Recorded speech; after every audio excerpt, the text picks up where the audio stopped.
ভারতের কেন্দ্রীয় শিক্ষামন্ত্রী ধর্মেন্দ্র প্রধানের পদত্যাগ এবং আন্দোলনকারীদের উত্থাপিত প্রধান প্রধান দাবিগুলো কেন্দ্র সরকার মেনে নেওয়ার আশ্বাস দেওয়ায় অবশেষে দিল্লির যন্তর মন্তরে চলমান আন্দোলন আনুষ্ঠানিকভাবে প্রত্যাহারের ঘোষণা দিয়েছে ককরোচ জনতা পার্টি সিজেপি।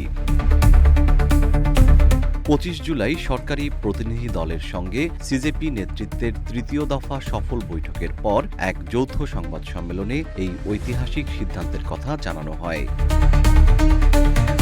কেন্দ্রীয় মন্ত্রী জেপি নাড্ডা, কেন্দ্রীয় প্রতিমন্ত্রী জিতেন্দ্র সিং এবং সিজেপির মুখপাত্র সৌরভ দাস ও আশুতোষ রাঙার উপস্থিতিতে এই যৌথ সংবাদ সম্মেলন অনুষ্ঠিত হয়।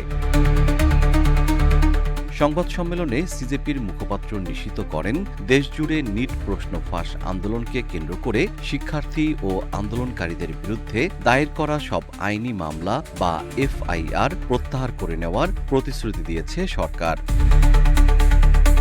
পরীক্ষা বাতিলের মানসিক চাপে যেসব শিক্ষার্থী প্রাণ হারিয়েছেন তাদের পরিবারকে ১ কোটি রুপি করে ক্ষতিপূরণ দেওয়ার দাবিও বিবেচনার আশ্বাস দিয়েছে কেন্দ্র।